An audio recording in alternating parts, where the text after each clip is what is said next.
Welcome to the Going to Seed podcast. I'm your host, Shane Simonsen, and today we have David Lauterwasser from tropical Thailand to talk about his primitive permaculture and we're going to discuss some plans for possible plant breeding projects under his unusual conditions. So I hope you find this talk really interesting. So welcome to the show, David. Thank you very much, Shane. I'm very happy to be here. Very excited to do this. Oh, I'm very excited for the opportunity to reach out to people doing interesting forms of agriculture all over the world. It's a great excuse to get out there and meet people. So do you want to start off by telling me a bit about your background? I can. Usually that's the place where people list their academic achievements. I'm going to do it a little different because I'm not an academic, right? I grew up in Germany. Sometimes I say I was assigned the nationality German at birth, but I don't identify as a German anymore. Somehow I never really felt home in this country, and I had a hard time. I was quite alienated in my teenage years, and I was never really the nature guy, no, but I always loved eating fruit. I was influenced greatly by my grandparents, who are basically subsistence farmers, who bought only, I don't know, coffee and bread and milk their entire life, and the rest they had it themselves in their garden. You know, they had bees and a bunch of sheep and just fruit trees everywhere. And so some of my happiest childhood memories were just being up in the fruit trees and just eating until I'm full, right? And so even though I wasn't the nature guy, I always loved fruit. I always loved climbing, and I always felt like a strange connection to plants. Like I was always drawn to do something with plants. Throughout school, we had, those internships, and I did the first internship. I did it in the some kind of tree nursery, which wasn't that good. We grafted apple trees the entire day and was quite boring. And then the second time we had to do an internship, I was at an organic farm, which I really enjoyed for 2 weeks. And then the last internship I did at the botanical garden in Munich, which was mind blowing. Just the diversity of plants that those guys cultivate and work with, and the people also, the knowledge that they had, I was so impressed. And so then I finished school, and I was like, all right, so everybody says I got to get into university. So what am I going to study? And I thought about botany, and my father, he has a friend who's a botany professor. So I exchanged a few emails, and I was like, no, I'm not doing that. It's too boring for me. I have a very low tolerance for just stuff that I'm not interested in. And so then I thought about landscape architecture, but it was the same problem. Like you're not really out there doing stuff with your hands. And so in the end, I decided I need more time. So I worked for a year in some bullshit job, saved a little bit of money, and then I was like, I gotta get out of here. This life is not for me. So I bought a one-way ticket to Thailand, and I started volunteering on this organic farm in the south, which was a very, very small farm. It was like a half a hectare, and they were rewilding an oil palm monoculture, which I thought was really interesting because you start with a really degraded land and you try to put a food forest there. And I stayed there for 5 years. I ended up staying there for 5 years because I was, the first few months, I loved it so much. Now there's the weather and the atmosphere, the climate, and all the fruit. And so I always joked, I said, I cannot go back to Germany afterwards. And so the owner, he asked me, so you want to just stay here, or no, you can build a little hut in the back and you would just stay here and help me in the garden and with the volunteers. And so I said, yeah, why not? And so I ended up staying. So the owner moved away at a certain point, and I started renting the place when I met my wife, and we ran it together for a year. But then if you do a food forest and you plant trees, then renting land is not the optimum. Nah, you want if you have your own land, all right, nobody's gonna sell it or stuff like that. So we were like, all right, we gotta look for our own piece of land. And so we found it. We a friend of a friend had a nice patch of land, and it was double the size of what we had in Krabi. So the land that we live on right now is 3.2 acres, 1.3 hectares. And yeah, ever since we've been living here. I when I was a teenager, I had this thing that I used to say, like I said, if I can climb a tree every day and just eat as much fruit as I want every day, that I'm happy. And I'm quite close to that now. So I did not go to university, but I think I think it was the right decision, right? So that is about it. That is like where I'm coming from. I'm just this alienated dude from Germany who hated society. Like some people say they get into permaculture because they love nature. Initially, I got into permaculture because I really hated society. I was very, very unsatisfied, and I always thought like there must be something more to life, right? It cannot be that that's it. Like everybody tells you, oh, you're so lucky that you are alive at this point in history in this country, but I didn't feel like it. And so this thing that I did, like when I first moved to this farm in the south, I think I touched an aspect of human nature that is very difficult to find in Europe. That you really you are in a direct relationship with your environment. You know where your water comes from, your food comes from. You have all those symbiotic relationships going on with all of the stuff that feeds you. A bunch of chickens, a bunch of ducks, and so it was just this was what I was missing all along, I think. That's so inspirational. So tell us more about the space that you're farming now. Yeah, so we are living on land that originally belonged to the indigenous Chong before it got taken away by the Thai colonizers. The Chong, they were hunter-gatherers in the beginning, and then later they switched to being like swiddening, like shifting cultivators. We live on a mountainside, on a hillside. It's about, our land is 300 meters above sea level, I think, more or less. We're on the northern slope, so our land is not that big, as I just said. So we just have this one single slope, and it's the northern slope. So throughout a few months, we have like the sun goes up very, very late behind the hill. So we have this thing that everything in our garden starts fruiting and flowering a little bit later than everywhere else because we have less sun during the season. We live right next to the jungle, basically, to a nature reserve, which borders our land on the southern border and the southeastern border. And on the other side of the valley, there is another huge national park. So the place where we live, there's actually quite a lot of forest. There is wild elephants. They come to visit us every now and then, every year or so. Sometimes more than once per year, we have an elephant just walking through our garden. There is monkeys, pig-tailed macaque, to be more specific. We have hornbills flying overhead, which is really great, like massive birds with a wingspan, and you hear the sound that they're making when they're flying. So it's much more wild than our last project in the south of Thailand. It's a dirt road that is leading here, and like in raining season, sometimes the like you have to pass like a little river and it gets flooded. So sometimes we're cut off from the rest of the world. And yeah, raining season here is really intense. We've been talking about it a little bit before we started recording. It's really, really intense. We are in this valley between those two mountain ranges, and there is just rain clouds being pushed from the Gulf of Thailand into our area, 40 kilometers away from the ocean, and we get so much rain. In August and in September especially. Like annually, I think it is somewhere in the range of 2,500 millimeters per year, right? So it's always an average number, and I'm too lazy to go and check how much rainfall we get right here on our land, but it's an average number. I think some years it's actually closer to 3,000 millimeters. It's really intense. That's getting up So there. yes, that is kind of the conditions that we're working with here. I guess I gotta talk a little bit about a history of our piece of land here, because it used to be jungle like 5 or 6 decades ago, probably. And people at that time, people were able to just clear land if they planted it in a cash crop, and then it just became their land. Mm.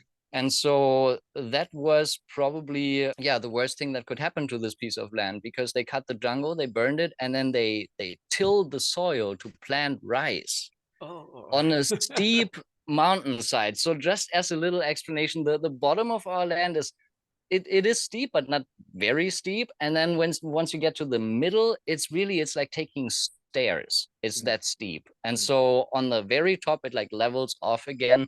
But you can imagine what happens if you till this kind of land, and then you have like this heavy monsoon coming down, battering the land in August and September. You lose all of the topsoil within a single season, Mm. right? So ever since, the land has just been severely degraded, right? We've never tested the soil, but we just grow stuff, and we know that when we moved here, there were already quite a lot of fruit trees because half of the land was planted in giant bamboo exclusively. Like the upper half of the land was only giant bamboo. And in the bottom half, you had like fruit trees, like a mixed orchard, but they were just not very productive because they used to, like the people who planted them, they fertilize heavily, of course, to make up for the lost soil fertility.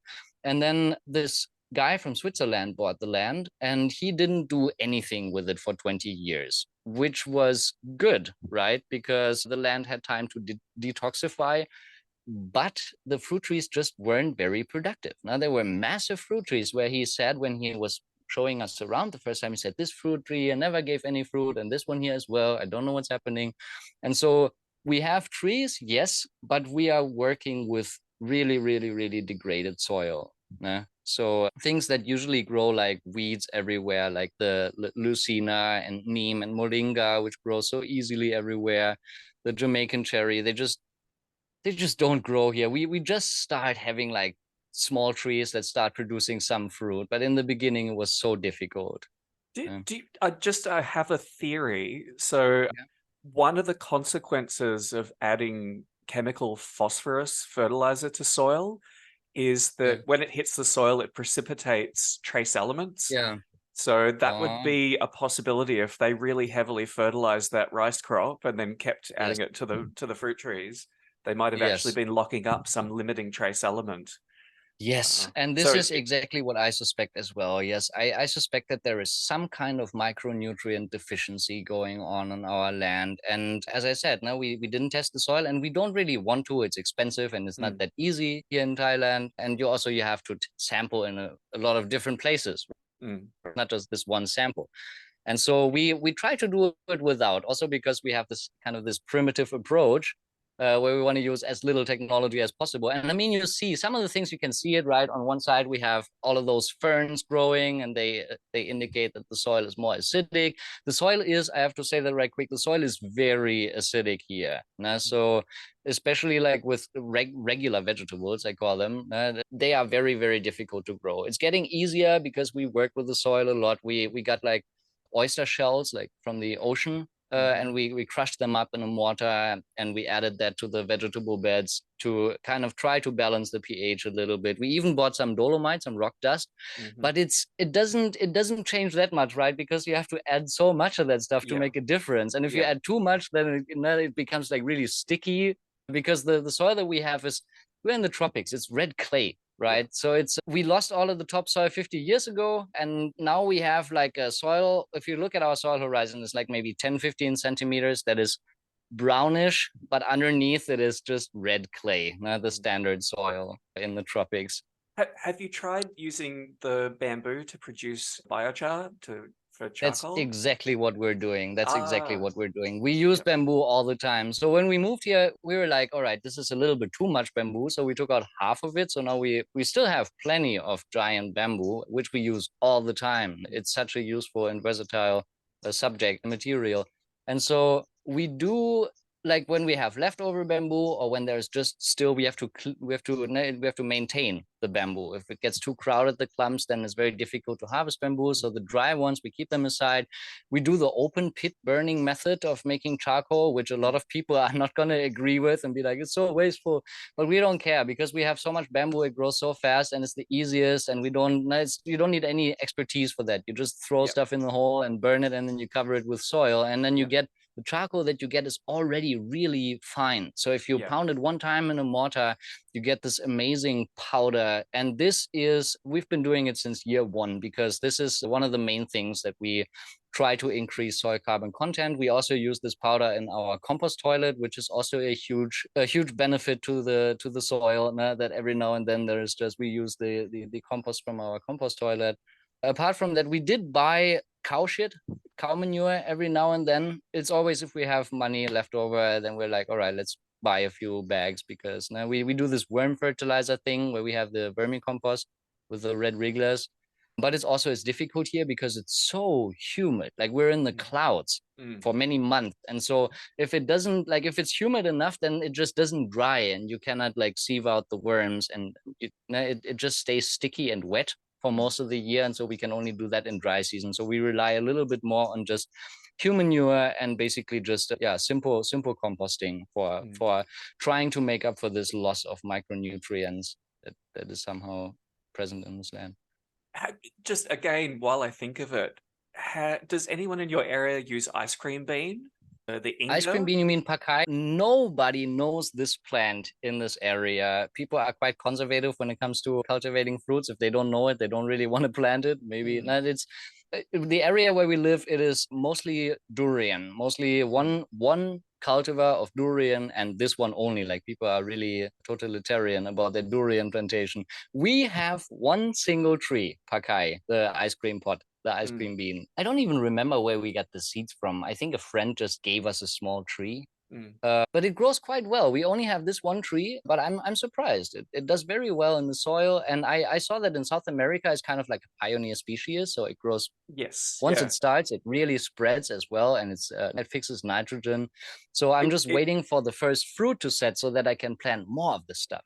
I would encourage you to check out the Inga Foundation in South America. Has developed a way of using the trees planted in dense alleys that it's basically an engineered slash and burn approach to farming in the tropics. So you plant the Ingas as your feedstock for slashing, use the wood for firewood, all of that biomass provides nutrients and suppresses the weeds. So it's a renewable form of slash and burn agriculture. That doesn't degrade. I would love to plant more.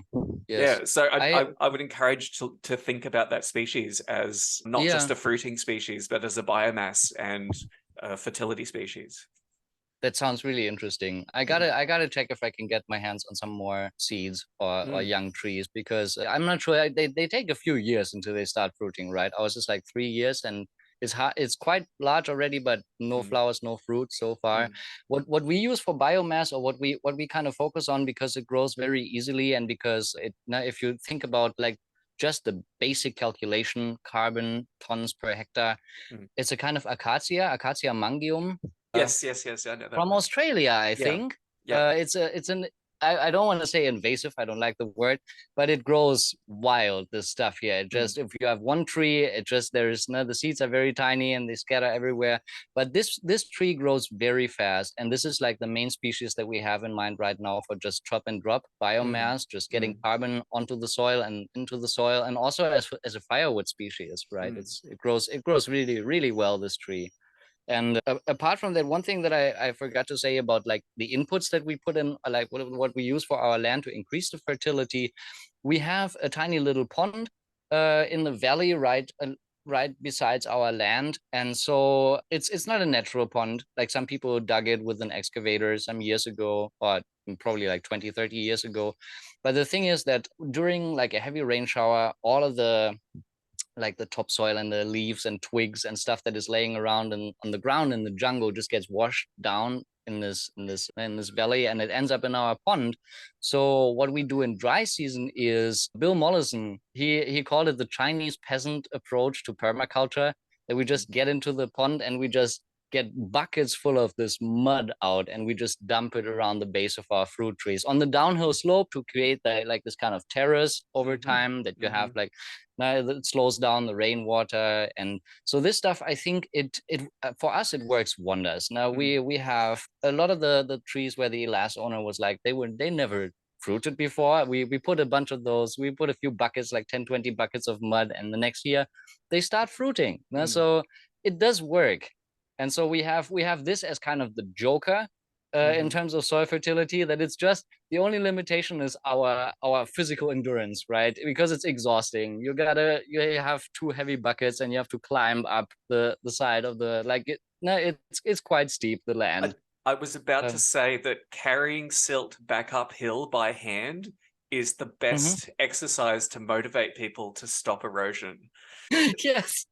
Yes, that is true. And that's what we're doing, right? We are reversing the natural process of topsoil erosion by just carrying the stuff back up. And it's the pond, I gotta say that right quick, because talking about the land, water is always a big issue. We do have a pronounced dry season from maybe November, December until maybe April, May. It really depends when the rain starts. Like the really heavy rain starts in June and July usually. And so during the dry season, we do water our vegetable beds manually with watering cans on both sides. And the problem is because the land is so steep, there is a limit to how high we can carry those watering cans, right? So about less than half of the land, the bottom half, we cultivate vegetables, and everything above a certain line just doesn't get any water. And it's fight for yourself. If you make it good, if not, we'll try planting something else. Because the first year that we moved here, we did this water pump. The tanks are about 15 meters higher than the water level.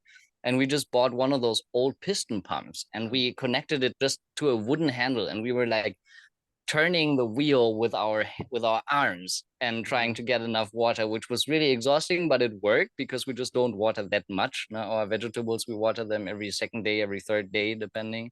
So the second year and the third year, we used a bicycle. We just couldn't connect the bicycle to the water pump because the pond was never completely dry. It's not that deep, but we are very, very lucky that there is a spring right at that spot where they were digging the pond. So there is water bubbling up from below, from underground, even until like February, March. There is still, you see the water coming to the surface at this one spot in the pond. Have you ever considered creating two vegetable gardens, one high for the wet season and one low for the dry season? We actually do that. We because in the upper part of our land, the soil is better because it was planted in giant bamboo. There was just a lot less disturbance from, usually people, they cut grass all the time. Now they trim the grass like golf lawn kind of thing. And so that is really, really bad, of course, for the soil. And so people didn't do that in the upper half of the land. So the soil is better up there. And you see, like if you dig down maybe 20 centimeters, you find charcoal from this original clearing of the forest, probably some kind of remnants. And so we do plan, or in the first year we already started like digging, terracing just a little bit and planting vetiver on the edge so that the soil doesn't get carried away. And because we have so much bamboo, we just put like bamboo trunks on the ground, so to create like this little terrace. And we do plant stuff occasionally. It's a little bit limited because now it does get dry and the soil is not that good yet. So we plant stuff like we plant the root stuff. We plant ginger, we plant finger root, we plant turmeric. We have achira, the one that you're planting as well. Canna indica, is it, I think? Edulus is any form that has big roots, but indica is one of the common weedy species. Okay. Yeah, we grow a lot of that stuff because it survives without the need for watering. So we do that. Now we have stuff growing there that only produces in raining season, and in dry season is kind of like fallow. There is still stuff growing, right? We still have the sawtooth coriander and just a few kitchen herbs and stuff that we use because that stuff, it makes a taproot and it just stays there. We have cardamom, plenty of cardamom in between, which we plant more and more of because it's a nice understory plant, right?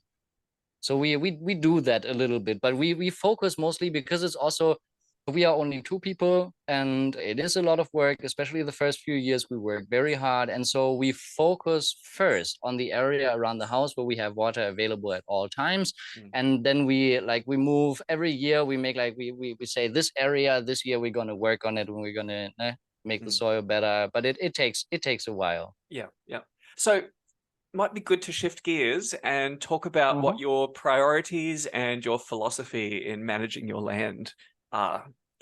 Yeah, wow, that is a big topic for us because we think about that a lot. I mentioned that we live on the land of the Chong, and we in Thailand we have at least two actual hunter-gatherer cultures, the Malabdi and the Mani in the south, and then we have like a bunch of like hill tribes. People call them hill tribes. Whether they're a tribe or not is a different discussion. But we have the Karen, we have the Hmong, we have the Aka, the Lisu, the Lahu, and a few other smaller groups.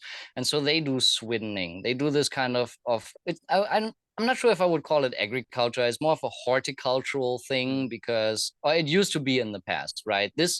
These days, it changes a lot. These days, they clear massive areas and they plant only GMO corn to sell it as a cash crop. So it changed already.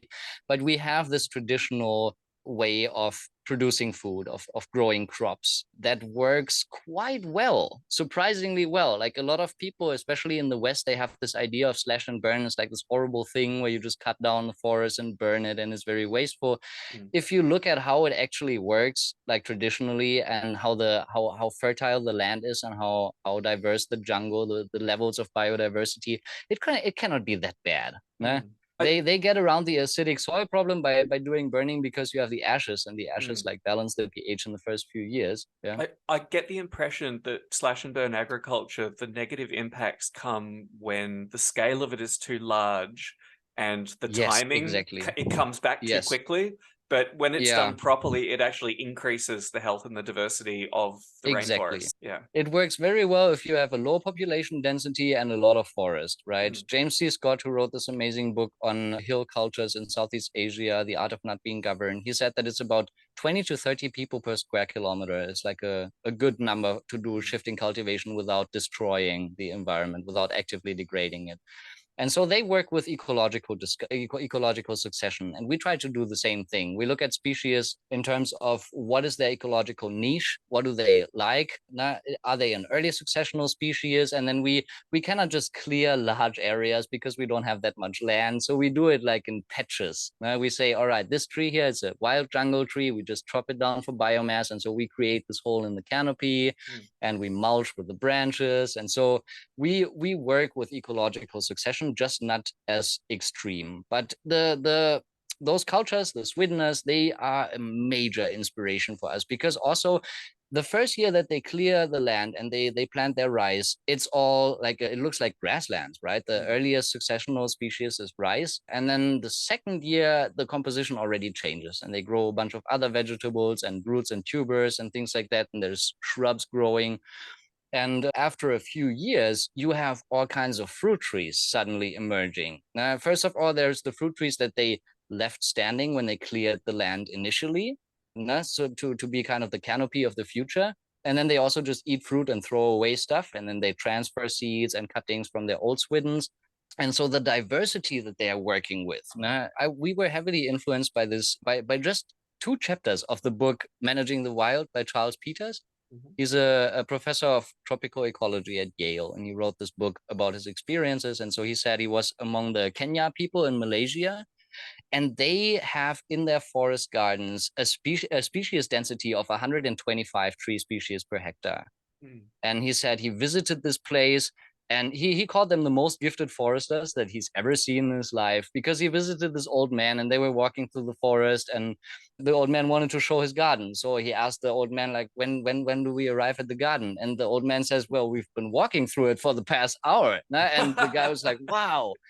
Because it was the forest was quite open, but multi-story forest, right? It really looks like a rainforest. You have a lot of dipterocarps, you have palms in between, you have the vines that climb and hold the canopy together. You have just such a diversity of different species. Now, he talked like 7 different varieties of breadfruit and 11 kinds of rattan and just everything together. And this idea of having like your needs, your basic biological needs met on a single piece of land, because you just grow everything together and you use the forest as an inspiration. Like you look at, how does the rainforest does this? How does it need to look like so that it becomes a self-perpetuating system? And we just try to imitate that, basically. So you mentioned in the introduction that what we call it primitive permaculture, which is a little wink primitive permaculture. So it's not like we are already like primitive people, like primitive indigenous people, but it's the direction, it's the goal. So we do everything that we do with using the least technology possible, I'd say, like advanced technology. We don't own a chainsaw. I hate chainsaws. We don't even use like power tools. We have a solar panel now. First 2 years, we live completely without electricity, but we use like a hand drill, for example, which I really love, because even if the electricity goes out, I can still drill holes. We have a 2-man saw for like really working with lumber, which is a lot of fun, and it gives you strong arms.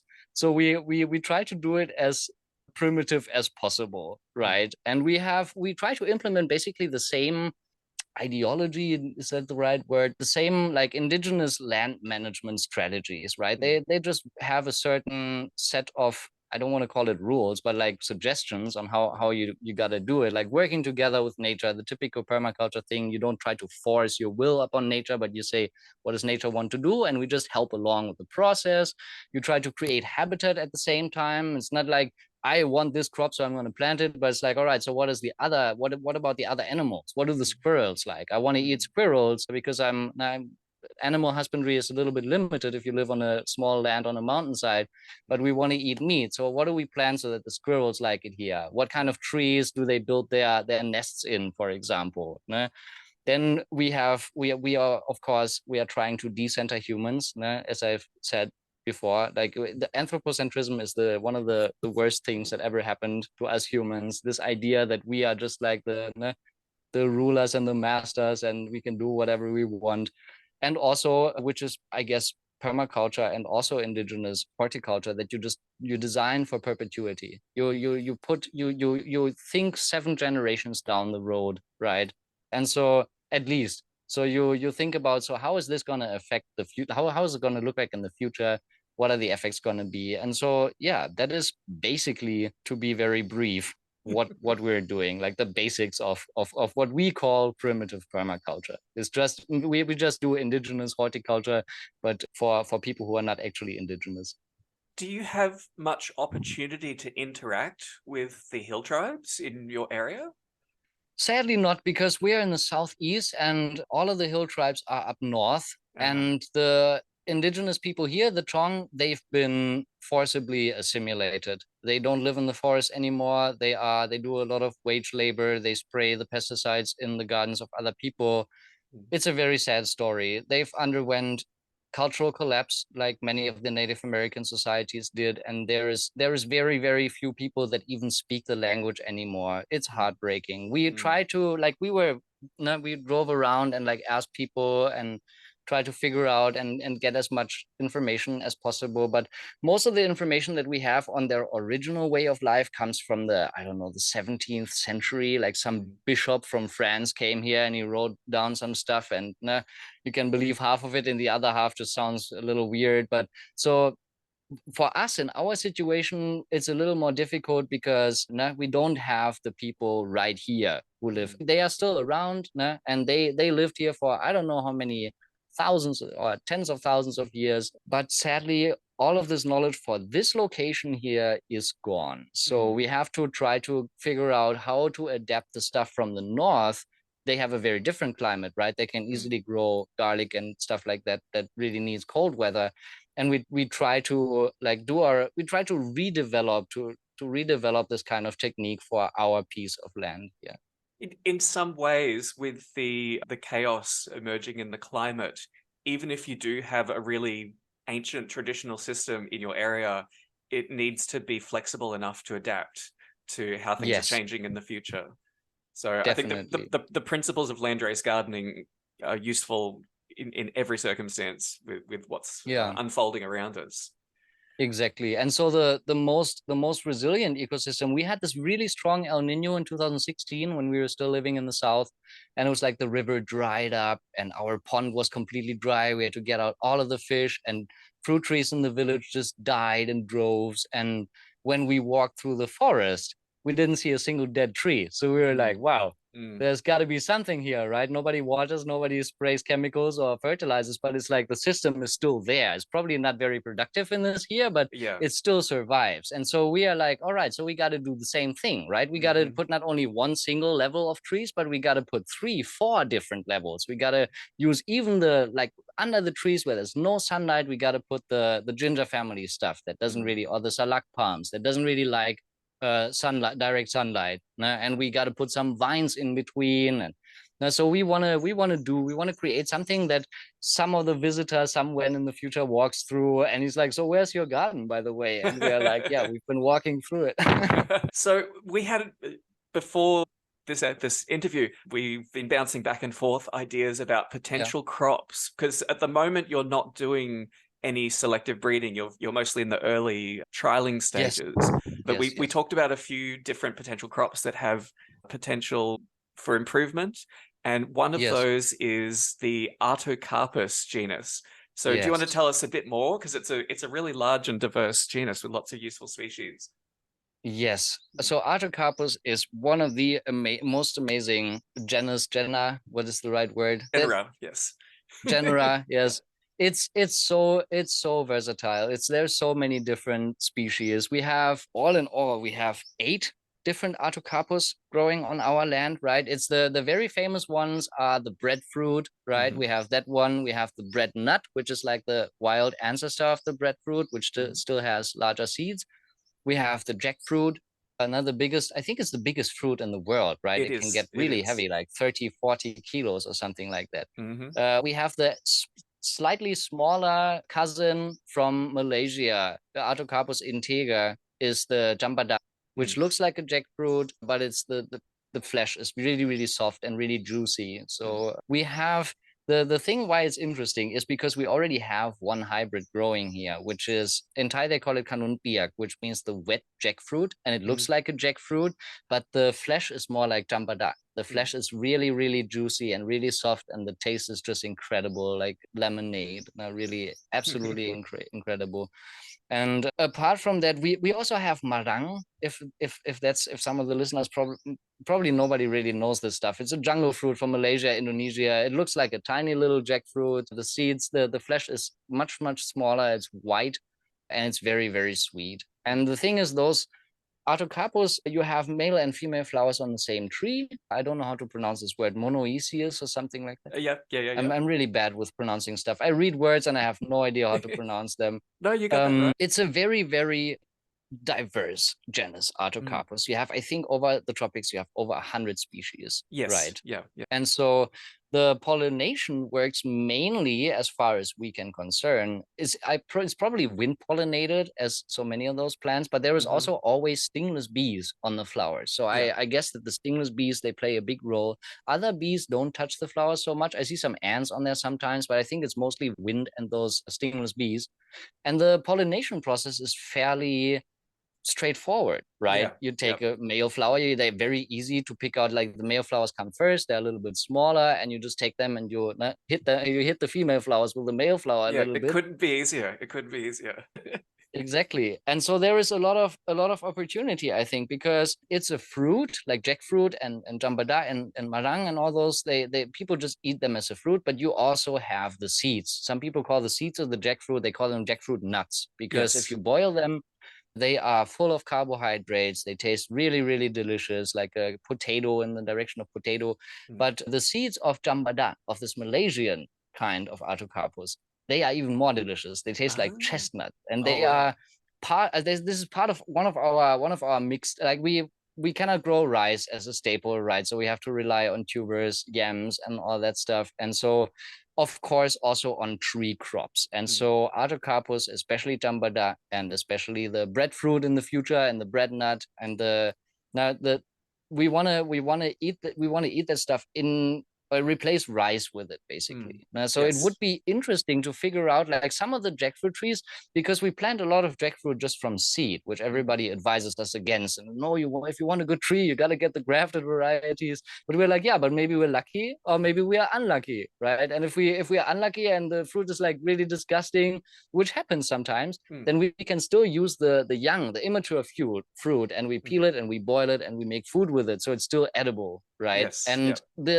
because the seeds they really make you full. It can be a future staple food for us, and it will be even now. Like this year was a little weird. The weather is crazy right now. So, but last year from our jambada tree right behind the house, we harvested like 50 fruit, and we Mm. ate. We didn't eat rice for a few months. We just boiled the seeds, and you can do Mm. all kinds of stuff. You can make like mashed potatoes or no, something. Everything that you can do with potatoes, you can do it with those seeds, basically, right? See, So this is the it would really be interesting. interesting to, Yeah, this is yeah. the really interesting thing. You've got a relatively small block of land, but you've already got Mhm. a suite of species together, and you could probably add a couple more if you like got Yes. enthusiastic about this, and then Yes. learn the basics of how to do the controlled hybridization to get more reliably hybrid seed, and then Exactly. just do mass direct planting and plant them Exactly. densely enough that they can just start to produce, Yeah. and then thin out the poor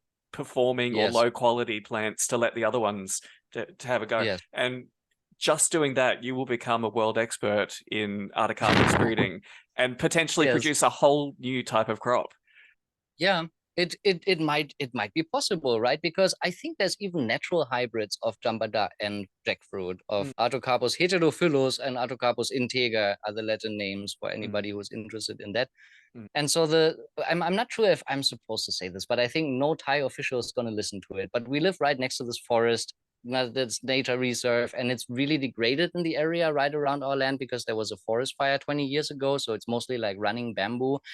But every now and then when we have a lot of seeds, we go on a little walk and we just put a little seed somewhere in the ground and we're like, oh, how did it get here? Now the monkeys must have taken the seeds. Yeah. Because the elephants also, they love eating jackfruit, right? And it's Yes. much better if they have food in the forest, and because otherwise they just go, they venture into the orchards of the people here, and it's terrible. Big conflict. Yeah, exactly. These kind of hybrid crops also have potential for what we would call guerrilla gardening or horticulture, like Yes. the less hands-on form of agriculture. I think they Yeah. couple really nicely with crop breeding for that purpose. Yes. And I think that one of the things to focus on might also just be seeds, so that you get a fruit in the end that has larger seeds or more seeds, Yeah. because it's not that you can eat like jackfruit it's a massive fruit, and if you eat like half of the fruit with two people, you already is like, you're all right, I have enough for today. But the seeds, you can boil them, you can store them, you can make food with it that actually gets you full, that gives you some energy, right, apart from a few sugars. And so that would be an interesting turn to take, I guess, for Artocarpus, to have something like the bread nut, like the like the ancestor of the breadfruit, where you have only like you really focus on the carbohydrates. I would be really curious to see if you can improve how easy it is to store the seeds for future consumption, because I think at the moment they need to be processed before they'll store. Am I right in? Yeah, so one way to store them would just be to boil the seeds, to mash them into a paste, and then dry the paste in the sun so that you get basically flour. But the problem with our place is, as I said, we are in the clouds for many, many months. So whenever we try to preserve anything, bottle anything, we have the problem that some kind of fungus spores get inside and we get a lot of mold. So what the weather here, the climate here really limits the material culture that we can exercise. And so especially when it comes to food, we store very, very, very little. And because if you have a lot of jackfruit trees spread over the land in different places with different sun and different soil and different water availability, you will have jackfruit most of the year. It can be that it's a bad year. This year was really bad. I said, now we got 50 jambada from the tree behind the house last year. This year we got 10. Right. So this year was really, really strange. Started off with a big storm that defoliated the trees, but environmental conditions permitted, if you have a lot of those jackfruit trees, for example, or a lot of those jambada trees. Jambada is a little bit more precise with the season, but jackfruit can produce throughout the year, especially the older trees. So it's not even, for us, it's not even like we don't even need to think so much about food storage, because in the few months when there's no jackfruit around, we just have the yams that we can dig up, the achira, and all that good stuff. Yeah, definitely designing agroecological system where all of the different species fit together to cover the whole year is really part of it. I think that way too. I always look at different seasons and when things are available to minimize the amount of storage you have to do. Now there was another really interesting species. This one will be a little bit more familiar to people around most of our listeners, but you mentioned an aquatic tomato. Yes, it's we call it the aquatic tomato because usually, as far as I'm concerned, in Germany, if you cultivate tomatoes, you got to be really careful with the rain, because once it rains, sometimes they just die. They just get a little bit of rain on their leaves, they just die. And so we are very lucky that there is this one, is probably some kind of heirloom variety. The people here, they don't know anything about breeding. So you ask them and they say, yeah, it's just, they call it Ban, which means like the rural kind, the stuff that we grow here in this area. And it's a tiny little cherry tomato. It doesn't really like growing high, but it's scrambling over the ground in all directions and making new roots wherever the trunk touches the ground, right? And so this is the only tomato that I've ever seen in my life that gets like heavy monsoon rain and still produces a few tomatoes here and there. Like, even though we don't have a greenhouse and we don't want one because it's a big investment and all that, and we are primitive permaculture people, we do have this one variety of tomato that handles the rain really exceptionally good. And I think that this is a very, very interesting thing for people who live in the tropics, because if you don't have a greenhouse, you can grow tomatoes only in dry season. Because as soon as the rain starts, most of the plants just shrivel up and die right away, right? And so this is the only kind that still produces, and it is the only kind that we grow this year. We tried with the bigger ones, and our soil is not that good yet, and all that stuff that I talked about before. But this one is really, it's like a wild plant. It comes together with our compost, with our human manure compost. So we do the compost toilet thing, and those seeds, they just don't die. So wherever we spread the finished compost, there is tomato plants growing everywhere. So it's basically self-seeding with a little bit of help from us. And they pick the places themselves. When they really grow here, we let them grow, and in other places we don't. But they produce. They don't produce a lot in raining season, but they survive, and that's already amazing. And it sounds like it's probably a Solanum pimpinellifolium, which is the ancestor of more selected tomatoes. That's really interesting. I had no idea about the scientific name. Nobody here knows scientific names of plants. Yeah, well, the selected tomatoes are one of the most inbred crops in the world, because they've gone through multiple genetic bottlenecks, and they've lost so much along the way. But if you go back to this ancestral form, you get an idea about how vigorous they're supposed to be. We have a form of that tomato that grows wild here as well. You find it growing out in the paddocks. Anywhere it gets a little opportunity, it takes off. It does a lot better in the vegetable gardens, though. Yes. Yeah. And I mean, tomato. Well, that is a crop that you can do breeding with. The pollination is a little bit tricky because it's like a buzz pollination, but there are ways you've around got to that. take out the male part of the flower. You need a little before bit the like pollen instruments. shed. Yeah. But we gotta start doing things like that anyway. I need to buy the tools, or to get the tools anyway, because you can use the same tools for pollinating vanilla flowers or not. It's kind of like the same set for plant breeders. You get like a few tweezers and stuff like that. And it doesn't take a lot of technology to get a handle on it. And definitely taking that locally vigorous tomato that's adapted to your tropical conditions, and then mixing in some other pimpinellifolium or selected Violentum genetics, you could develop a much better, robust tomato for your local conditions. It could be a good project. Yes, and one of the downsides of this tomato is that it doesn't produce that much, right? So even in dry season, we have tomatoes every day. But like those really, really long clusters that you have with some of the cultivated tomatoes, we have like 4 tomatoes in one cluster maximum with this.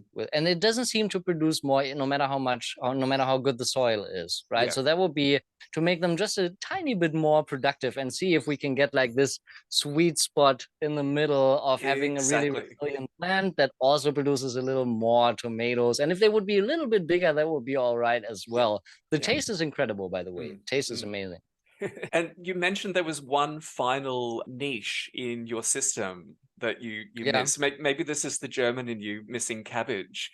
There is tomatoes as well, by the way. There is just I don't miss any European food, because I have good food in front of my doorstep every day. So if nobody talks about it, and if I don't see pictures online, I don't miss the food, because I have amazing food here.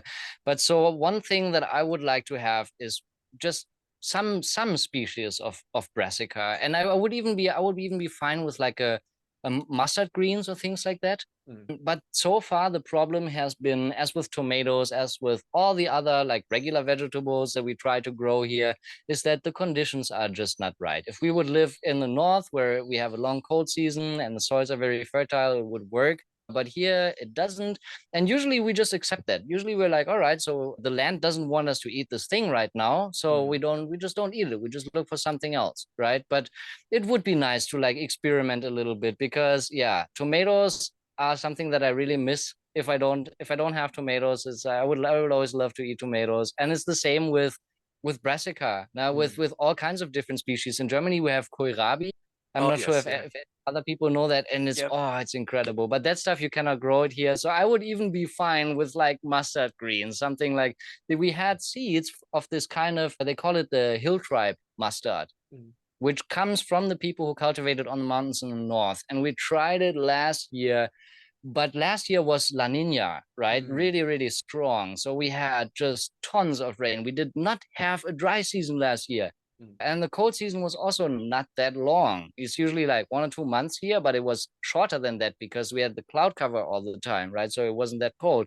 And so we failed. We wasted all of our seeds. We got to ask. There is this one place in the north, they give away free seeds. You just send them an envelope with a stamp on it, and they send you whatever seeds you like. And a great project, Pan Pan Organic Farm. John Jandai, he does amazing work, this guy.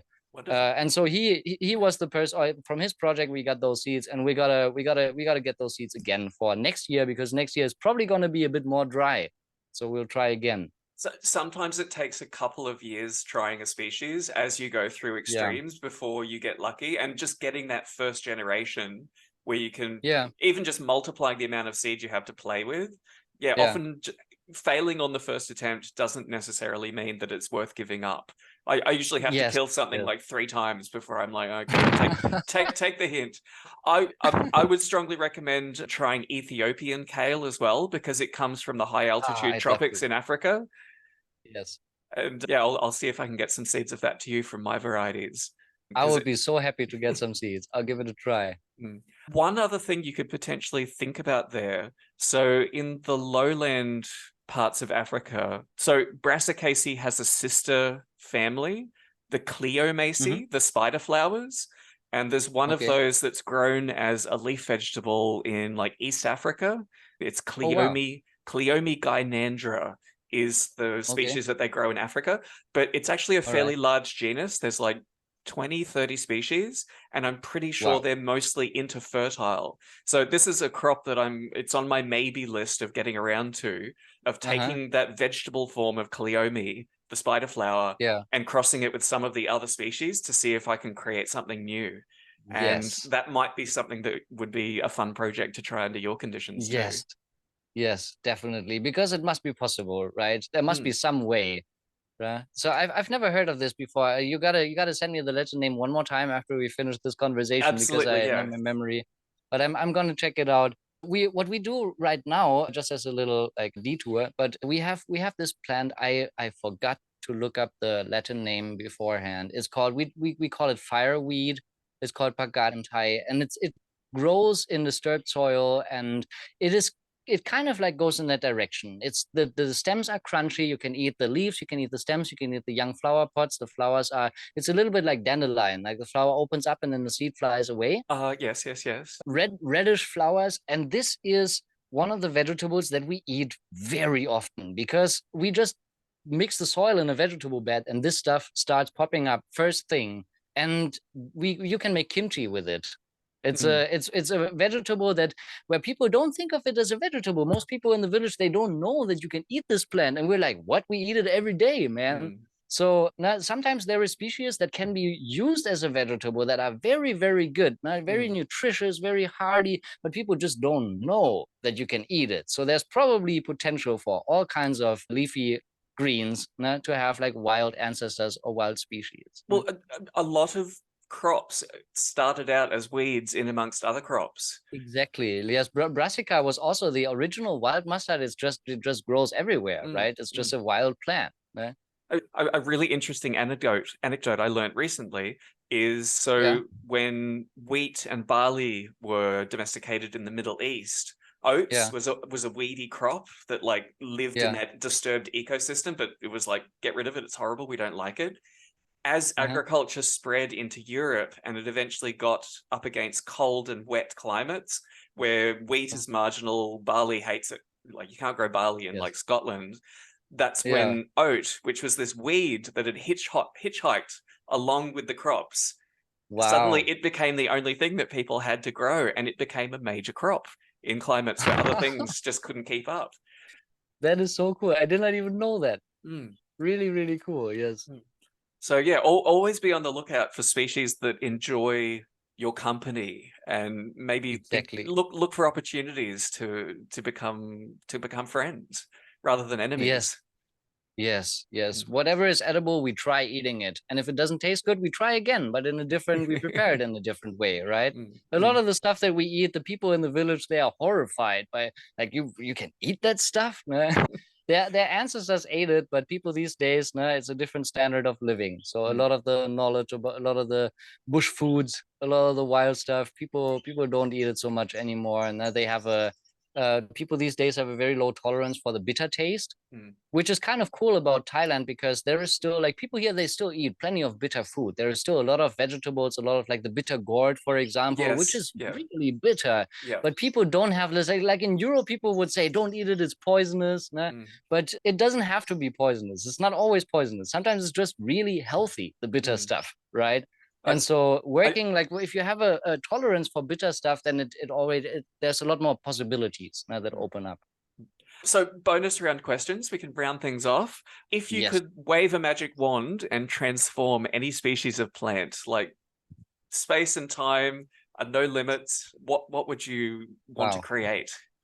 No limits at all. That's a very good question. I love that one because my wife and I, we play this game all the time where we're like, if we could combine two plant species, what would we do? And my absolute favorite, like if we're talking about God mode, everything is possible. Mm. I would create a pineapple plant that produces durian fruit because durian is my Ooh. absolute favorite fruit, and pineapples now they just give a new fruit each year, and if you don't water them it's all right as well. But this is just I'm being nonsensical. If we're talking a little bit more realistic, then I would love to have the possibility to do banana breeding because we have like 20 something, almost 30 different cultivars of bananas, and some of those have a few seeds every now and then.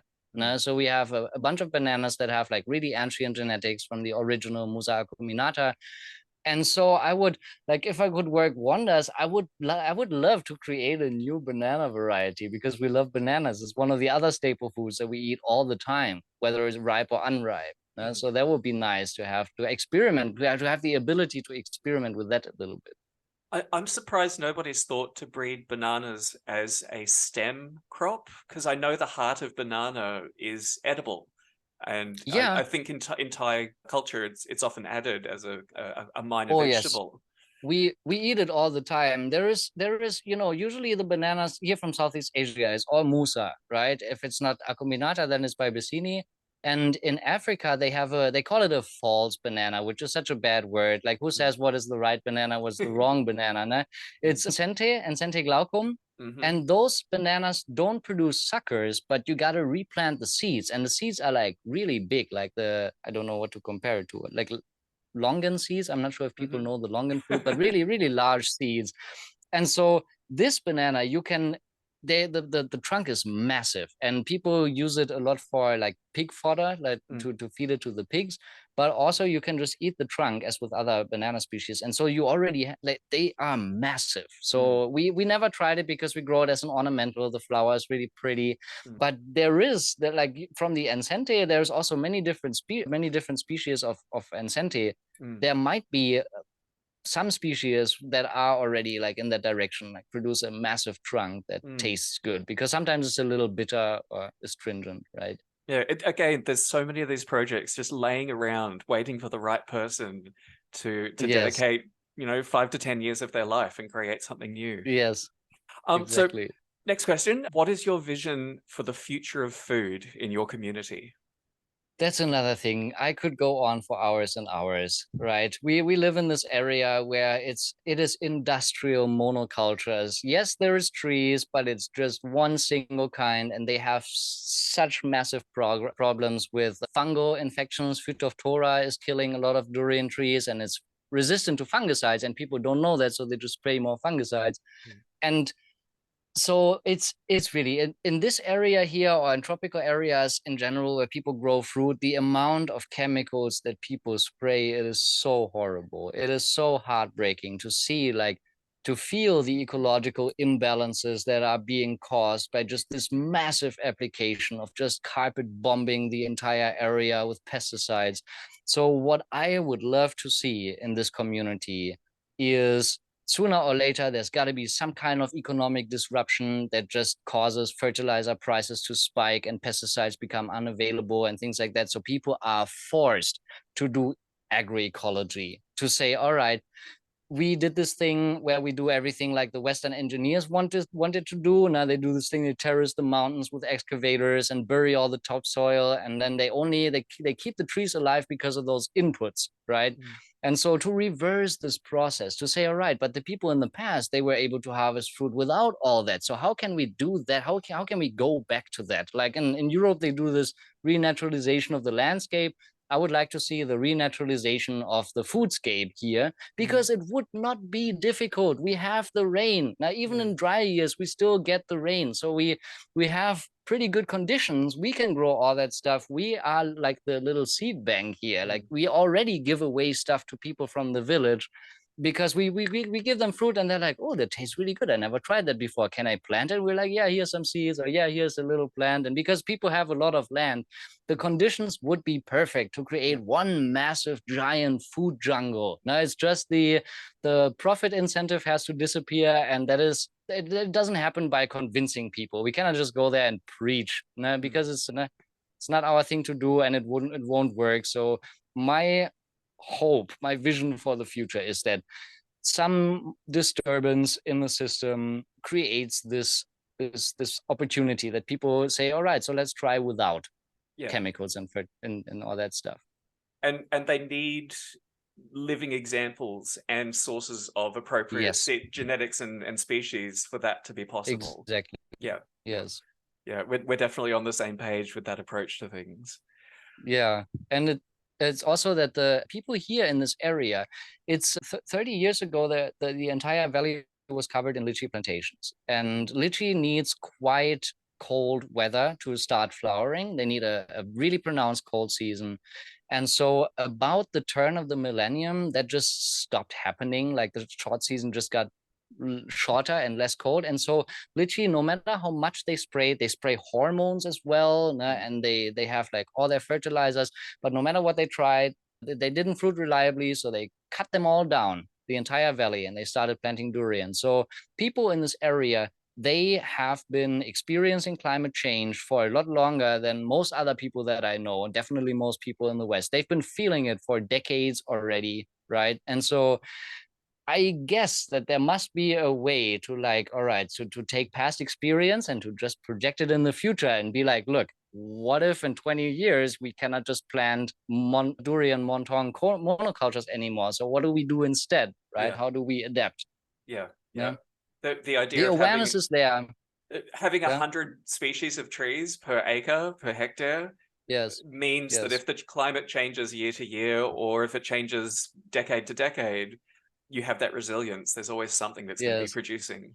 By the way, I want to show off one time right quick. We have 500 species on our land, at least, that we know the name of in at least one language. Wow. And not species. I don't want to say species. It's different. I think if you count all the different cultivars of plants as individuals, then we will have, let's say, over 500 different kinds of plants that we know, that we utilize in some kind of way, or that we at least tolerate because of the ecological benefits. Wow. We just have two different species of tree and one species of vine. We use it as toilet paper. So even like for things like that, the diversity that you can have in the tropics is incredible. Really, there is so many different species. And as you said before, we still have international trade. We can exchange seeds. We have stuff from South America, from Middle America, from Africa. We have the safu, the butterfruit, and things like that. And that can be a staple crop in the future, right? It's all up to the other people. Like once they're ready, we're like, yo, now we are here. We give you the seeds. We give you the small trees. Yeah. It takes fringe weirdos doing the experiments on the margins who are willing to put in the time and take the Yes, chance. that's what we are. That's Yeah, what we are. Fringe weirdos. Yes. And once we come up with the things that are the winners in the local environment, that's when you can start sharing them with the community and having a Yes. positive impact. Yeah, that's true. So final opportunity to plug your writing and what you do. So how can people get in touch with you and learn more about your work that you do? We have a website. The website is fernfu.org. Fernfu is written F-E-U. Wait, now I gotta think. I'll put the links in the show notes so that people Yes, can find them easily. FEUNFOO.org. And we have a Facebook page. We have an Instagram page with the same name.